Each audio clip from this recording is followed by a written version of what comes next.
Welcome back to Beers Up Sports Talk, episode 16. Cebo in the house, Debo in the house.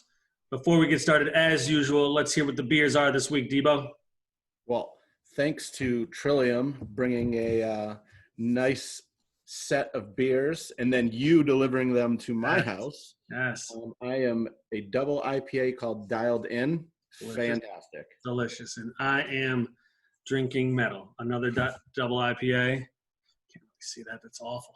But the beer looks delicious. And it tastes delicious. Correct.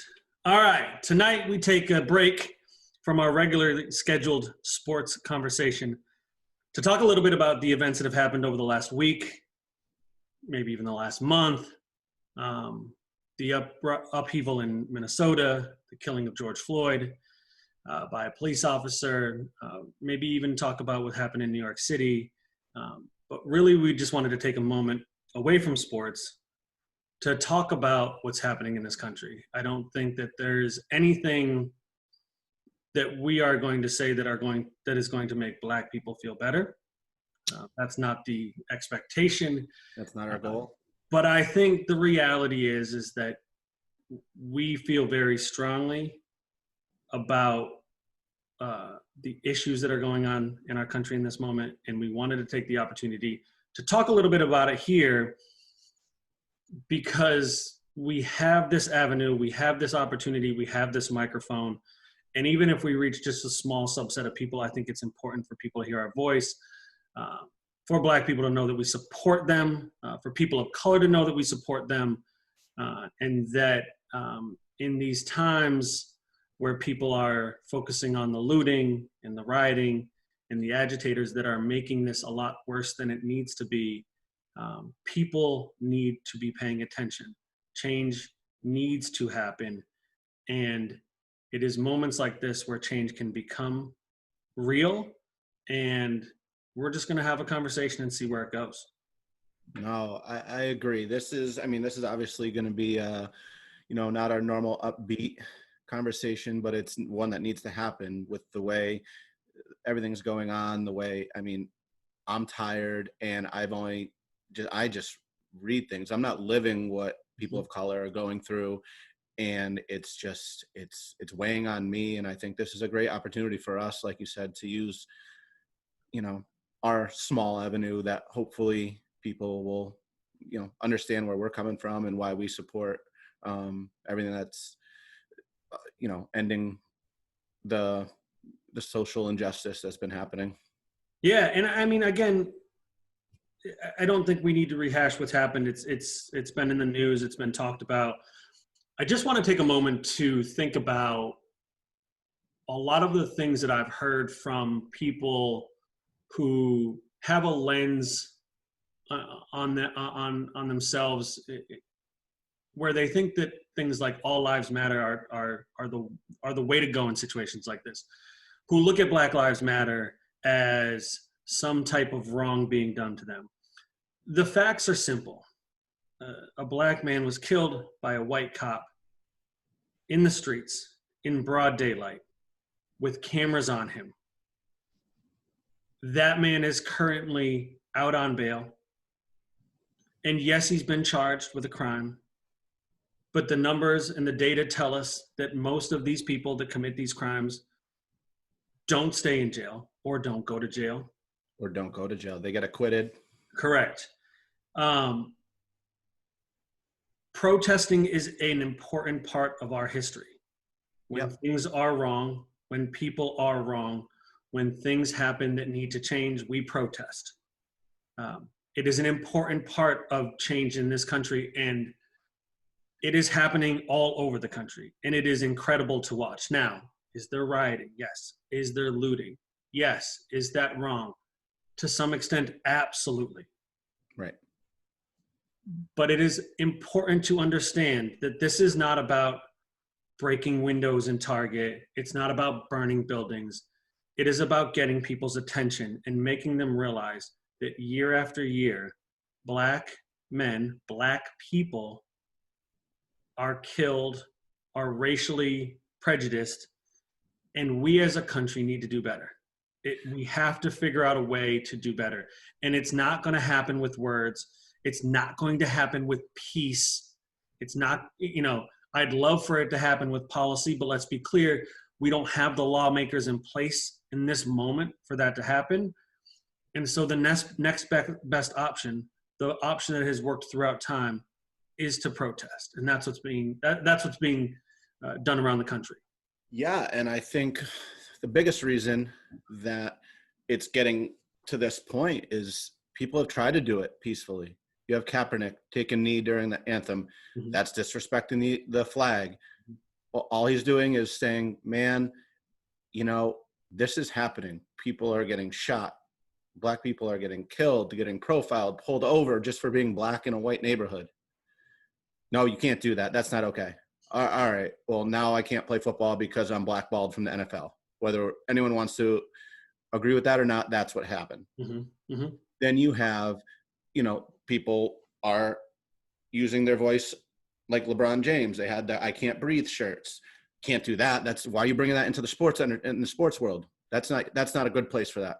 No matter what people did, they were always told it wasn't the right way to do it. Well, now if it's not the right way anymore, this is what's going to happen. You're not going to listen to us. We're going to make you listen to us. And, it's unfortunate that it had to go to this level, but if we would have listened 5 years ago, maybe we wouldn't be here. And that's a great point. I think Kaepernick's obviously been in the news a lot because I think folks have been able to take his stance, his kneeling, and apply it to this moment and say, right, pay attention. This was somebody who was just trying to do a peaceful protest to get people's attention. And what did white people do? They pushed him away. They said no. The NFL said, we can't do that. You're not going to do that. Think about this in that moment. The NFL told players that if they did that, they would be suspended. They wouldn't be able to play. These are white billionaires telling people what to do because that's what they feel like they are entitled to. And white people in general feel as if they have the ability to tell people what to do. This entire weekend, all I read on my social media timelines was white people telling the world that this shouldn't be the way things are done. We don't need this doesn't need to be done this way. We need to do this peacefully. That's already been done. Yep. That's been tried. People have talked about MLK and what he said about peaceful protest. That man was killed. That man was shot and killed. He was murdered. Colin Kaepernick tries to protest peacefully. He is disbanded from the sports world. He is disbanded from the media. And in this moment, we see how little people pay attention to peaceful protests. And yes, I don't think that we should be blowing up buildings. I don't think that we should be hurting people. But those same people that speak about vandalism and hurting people are awfully quiet when it comes to the murder of a black man by a cop. They're awfully quiet when it comes to police shooting unarmed people, folks that are peacefully protesting, media outlets that are retreating or not being in the way of them, people who are sitting on their stoop, not being a part of anything. These people are being attacked. I watched videos of police officers pulling down people's masks and macing them, even though they had their hands in the air. That's not peaceful. The people that they did those things to were acting in a peaceful way.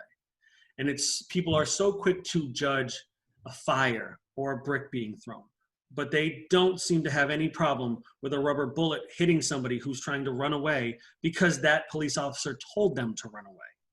Right. Or because they are coming down on them in groups of 20, 30 armed police. It is a really sad moment in our country's history. And the worst part about it is this just is another point in a long history of these types of events where the racial injustice, the systematic oppression of people of color becomes too much for people to bear. And they take to the streets, they use their voice, they use their actions to try to impact change. And as usual, white people are offended that they would try to do that. And what they do is they try to they try to make monsters out of these people, and they are human beings just like us. Yeah, I think white people are really uncomfortable right now, Which because is great, which is what needs to be the no, case. and I said it, I posted on social media today, America is uncomfortable. And by that, I meant white people are uncomfortable. They need to be uncomfortable. They need to realize that there's a problem. There is a huge problem out there, and you can't turn a blind eye anymore, because it's going to turn into, you already have the president trying to send the military out there. I mean, we're getting into a scary territory right now.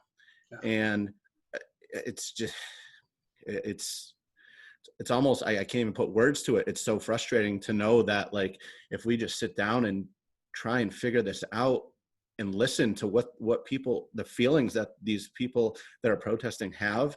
And if you're a leader, like our president is supposed to be, why wouldn't you invite these people to come speak on what's going on? That's what a leader does. And we're not seeing that. We're seeing someone say, you know what, take action, let's get rid of them. And that's how it feels. It feels like he's just instigating and trying to set these people off even more, so we can call them thugs, and white people can be like, oh, look at them just destroying America. They're separating us instead of trying to work with us. Mm-hmm. Yeah, no, you're totally right. And I thought you said something earlier at the beginning of this podcast where you said, you're tired, you're worn out. I have spent the last, 3 or 4 days on edge, uncomfortable, stressed out. And I realized it wasn't, I've been really upset about what's going on. Distraught could even be a good word. And I'm white. I have all the advantages of being a white male. Yep. And as you mentioned earlier, I can't imagine what a person of color feels right now. What I realized was giving me the most angst, what was making me feel the most uncomfortable, was that I was letting white people that I know say things about people of color, saying things about these moments that were racist, that were wrong, that were demoralizing, and I was doing nothing about it. And I'm reminded of these things that I often see on social media or when I'm reading of white people. One of the things that we can do is to check other white people. Yeah. And make sure that when they're doing something that's racist, or they're speaking in saying things that are wrong, that we check them and make sure that they know that what they're doing is wrong. It is an uncomfortable conversation, but it is a much easier conversation to have than to have that George Floyd's family had to have with themselves when he was murdered by a cop. When Ahmaud Arbery was murdered by a father and son, or by the son, I guess. Again, we as white people take for granted what that feels like, because we don't have to worry about those things. We don't have to look over our shoulders when we're walking down the street. When we get pulled over by cops, we don't have to worry about being racially profiled. We live in a world where we are always going to be given the benefit of the doubt. And people of color have not been afforded that right. They have not been afforded that option. And until people realize that they are operating under a different set of rules, we are not going to make any progress. Yeah, you talk about being in a car. I mean, we have a story that we can share where we're in a car together. We're going to the club. We're excited. It's me, you, couple friends that are people of color, and they're in the back seat. My car starts to stall out a little bit at the light. Cop throws his lights on. What's going on? Oh, I just had a problem with my clutch. Mm-hmm. Oh, and it was also, you didn't use a blinker to get off the highway. And I was like, well, I was in the turn only lane, so I didn't think well, what if you decided to go? Neither here nor there. All of that goes on. I get nothing. And the two black guys in the back got no seatbelts, tickets for no seatbelts, while you and I didn't have seatbelts on, but we didn't get anything. No. And, it took me a while to even realize that was crazy. And I don't know why it took me so long. I mean, we're talking about, this was back in the, late 90s, early 2000s. Yeah. So it's just crazy. And then, today, I just actually remembered this. I was driving to your house, actually, and heading towards heading towards Hadley, and I saw a gentleman, a black gentleman, walking down the sidewalk, and a woman walking her dog. And I'm like, oh man, what's going to happen? Like, then she got off the sidewalk because, you have to right now, social distancing, but they kind of slowed down. They talked, he smiled, she smiled. So I was like, oh my goodness.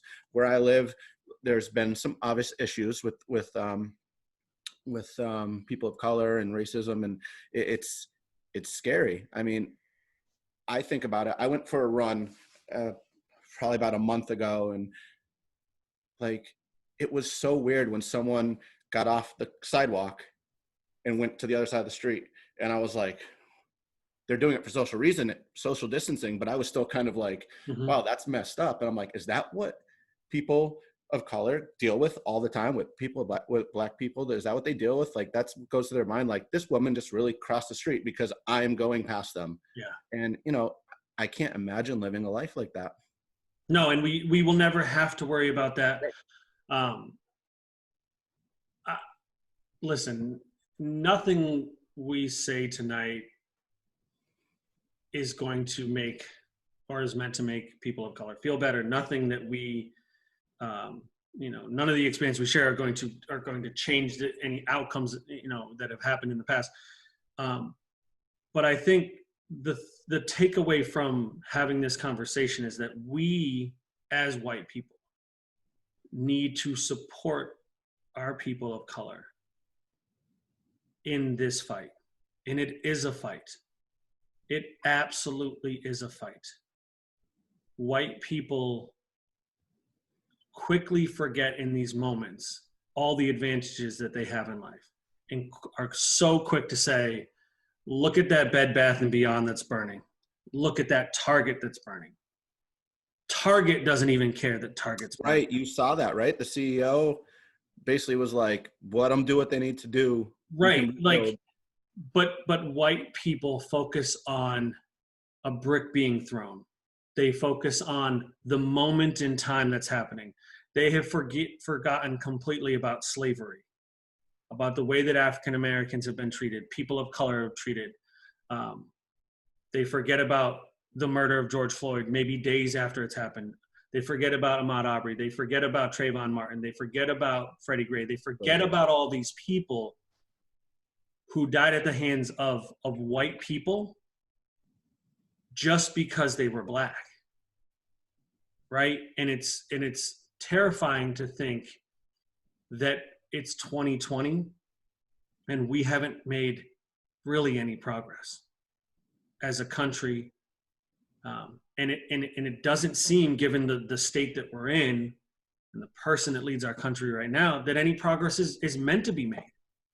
I don't know that I've heard the leadership of this country say anything about peaceful protests.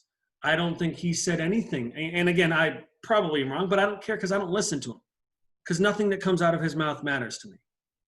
What matters to me is doing what I can, which is a very small part, to support the people of color in this moment. And they owe us nothing. Because right. for hundreds of years, we have treated them like shit. We have treated them as second-rate citizens. And now, in a moment when they would like our support, so many of us are turning our backs on them. Yep. And all I can do, and I know you feel the same way, is just speak up and let them know that we're here to support them. They don't need to use our support, but we're here if they need them. I'm with you. Yeah. I mean, listen, at the end of the day, COVID-19 sucks. And we're already in a shitty place. Yeah. Right. Places around the country were starting to open up. People were starting to feel like a new normal was on the horizon. And in the last month, we've seen multiple people of color killed at the hands of white people, multiple situations in which cops killed unarmed people who didn't need to be killed. And when white people ask, why are you protesting? Why are you acting like this? All you have to do is point to those situations. It doesn't, we're not making any progress. And No, I think until, yeah, go ahead. no, it's fine. I think we have to use the example from New York City just to show how bad it is when a woman literally called the cops to say an African American man. She knew what she was doing. Like, Mhm. she knew that if she could have just said a man is threatening me. Which that man, white, black, whatever, but he was black, was not threatening her. He Right. was Oh walking. no, I understand. Oh, I understand that. Right. But what I'm saying is, she could have just said a man was threatening me. She didn't have to throw African American in, but she's seen the news. She knows what's going to happen. They're going to come in and they're going to figure out everything that they can to charge him with something. But all she had to do when he said, "Ma'am, your dog isn't on the leash," is say, "Oh, I'm sorry," clip it and walk away. Mm-hmm. And she escalated it to that. And Yeah. then you have all the white people like, "Oh, that dog, oh, that dog, that poor dog." Yes, that poor dog, but you're skipping the important part that she really tried to get this guy in trouble Yeah. for asking her to follow the law. Yeah. I want to tell one more story. Yes. And I don't really like telling these stories because I feel like they just amplify the problem, but I think it's important to mention. I was on spring break in college and I was driving to Canada with two friends from college, and they were both African American. And I was driving, and we were probably about 15 minutes from the Canadian border, and I passed a border patrol officer going pretty fast, relatively fast. I was driving. I got pulled over.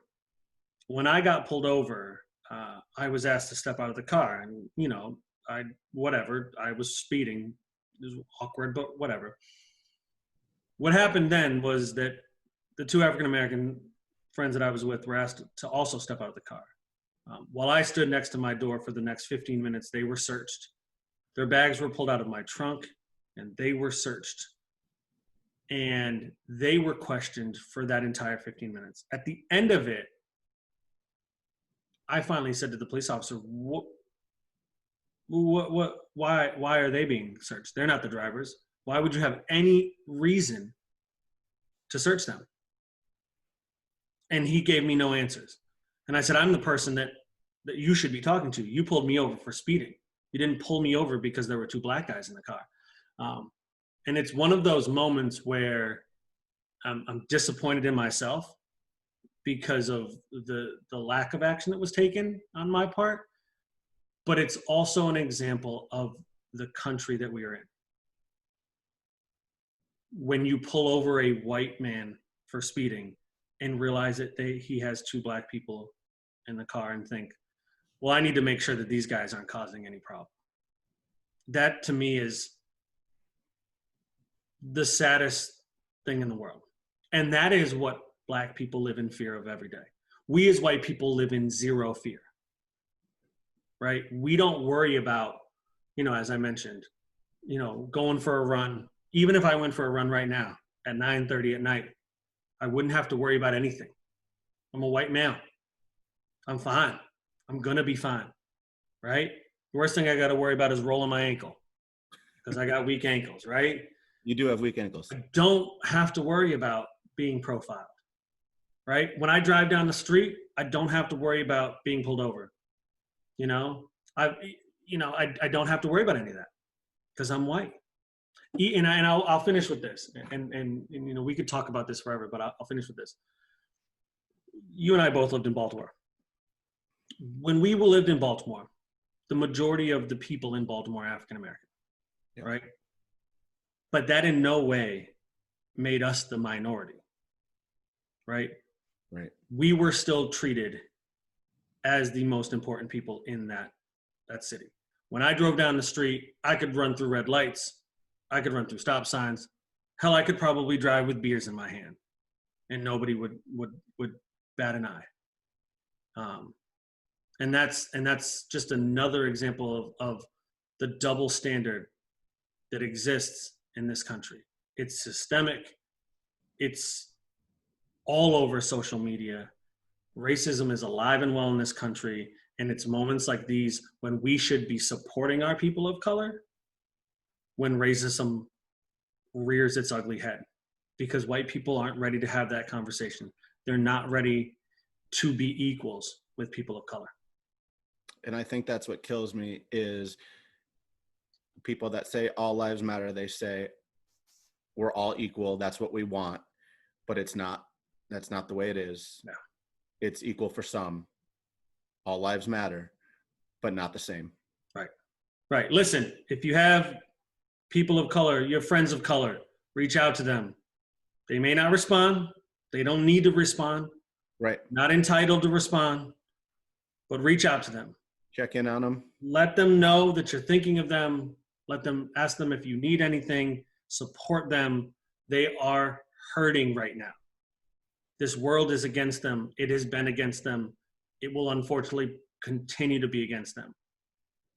But support them by just reaching out and offering your support. That's the best thing you can do. And hashtag Black Lives Matter. Black Lives Matter. Absolutely. Good night, y'all. Peace.